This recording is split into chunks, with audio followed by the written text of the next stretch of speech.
यदि हमारे जीवन में, किसी भी इंसान के जीवन में, आपको एक जगह से, आपको एक बार जो है वो पूरी तरीके से एक कॉमा लगा के, एक पॉज दे करके, फुल स्टॉप लगा के आपको ये समझाया जा चुका है कि अब आपकी वहां पर कोई ज़रूरत नहीं है, चाहे वो कोई भी आप ओहदे से वहां पर खड़े हो, बड़े से लेकर छोटे तक, उसके बावजूद भी अगर आप वही काम बार बार करते चले जाते हैं, उन्हीं रिश्तों से, उसी इंसान से सेम फ्रीक्वेंसी पर आप लव चाहते हैं, अफेक्शन चाहते हैं, एडमायरेशन चाहते हैं, प्रॉब्लम किसकी है? सिर्फ उस एक पर्टिकुलर व्यक्ति की, जो कि ये चाहता है। और जब तक आप अपने आप उस जोन से बाहर नहीं आओगे, सामने वाला तो अपना प्लान चेंज कर चुका है, सामने वाला अपने जीवन में प्लान बी पर शिफ्ट हो चुका है, और उस पर भी यदि आप अभी भी प्लान ए पर ही चल रहे हैं, आपको ये लग रहा है नहीं नहीं आप जैसी डीड्स पहले करा करते थे शायद वैसी ही डीड्स अभी भी आप गो ऑन रखे रहेंगे, तो वो इंसान कभी बदल जाएगा? हम किसी के बदलने की और किसी के ना बदलने की बात नहीं कर रहे हैं, हम सिर्फ ये कह रहे हैं कि सामने वाला व्यक्ति अपने जीवन में प्लान बी पर शिफ्ट हो चुका है, आप अभी भी प्लान ए पर ही अटके हुए हैं। तो इसमें सामने किसी की भी प्रॉब्लम नहीं है, ये प्रॉब्लम सिर्फ आपकी स्वयं की कहलाई जाएगी। ठीक है, आप मेरी बात का तथ्य को समझने की कोशिश कीजिए।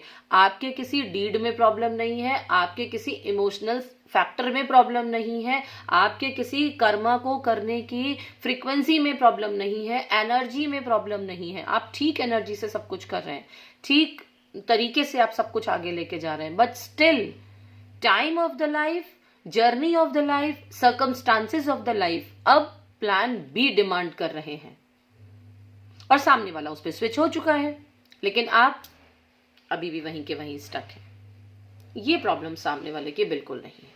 जब तक हम एक चैप्टर से दूसरे चैप्टर पे स्विच नहीं होना सीखेंगे, ऐसा नहीं है कि कोई भी विषय आप अपने बच्चे को पढ़ाना शुरू करते हैं तो उसमें सिर्फ एक ही चैप्टर आप नहीं हमेशा पढ़ा सकते। एक विषय में भी बहुत सारे चैप्टर्स आपको डिफरेंट कवर करने पड़ेंगे अगर आपको एक अच्छा एग्जाम पास करना है। तो एक ही विषय पर नहीं अटक सकते, एक विषय में एक सब्जेक्ट पर नहीं अटक सकते कि सिर्फ एक आपने हिस्ट्री सब्जेक्ट उठा लिया, ज्योग्राफी उठा लिया तो आप उसमें सिर्फ एक ही चैप्टर पढ़ते रहें। उसमें भी आपको मल्टीपल चीजें कवर करनी है, और फिर विषय तो बहुत सारे हैं जिंदगी में। एक छोटे से बच्चे के जीवन में भी 6, 7, 8, 10 विषय आ ही जाते हैं पढ़ने के लिए, राइट?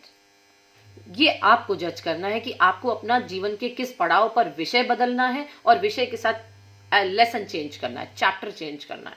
चैप्टर चेंज करना आपको आना चाहिए।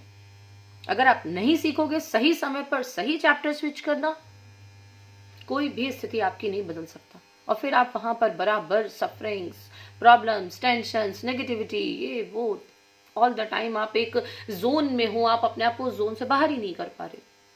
स्विच ऑन स्विच ऑफ करना तो आप ही को सीखना पड़ेगा। प्लीज खुद पर फोकस कीजिए। मैं हर वीडियो में आपसे यही कहती हूँ, अपने आप पर फोकस कीजिए, बाकी सब कुछ अपने आप यथास्थिति आता चला जाएगा। जब आप अपना सर्कल ठीक करना स्टार्ट करोगे, खुद को सही जगह बिठाना शुरू करोगे, सामने की सब कुर्सियां आपको सही एंगल से दिखना स्टार्ट हो जाएंगी। जब आपकी सीट सही एंगल पर नहीं शिफ्ट होगी, angle is the life, angle आपकी लाइफ की, आपकी एज है। जो एंगल हमारा 10 to 15 ईयर्स और 20 to 25 ईयर्स में होता है, वो 30 to 35 और 40 to 45, 55 तक नहीं हो सकता। Maintain your angles, please work on your angles. अगर आप 40 प्लस हो चुके हैं तो अब आप ये सोचें कि आप अपने आप को फॉर ग्रांटेड लेकर के ये सोचेंगे यस आई विल जज the every angle of every person, possible नहीं है। आपको एंगल्स तो अपने ही सेट करने पड़ेंगे, वहां पर भी, और एक अर्ली एज में भी।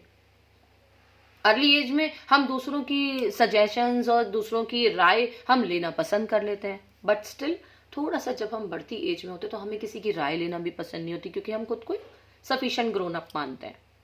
ये आपका पर्सनल ओपिनियन है, आप जैसे भी चाहें चीजों को करिए।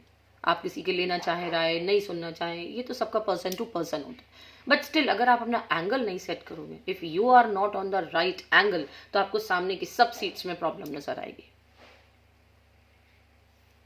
Hopefully you understand my words. Thank you so much. नमः शिवाय।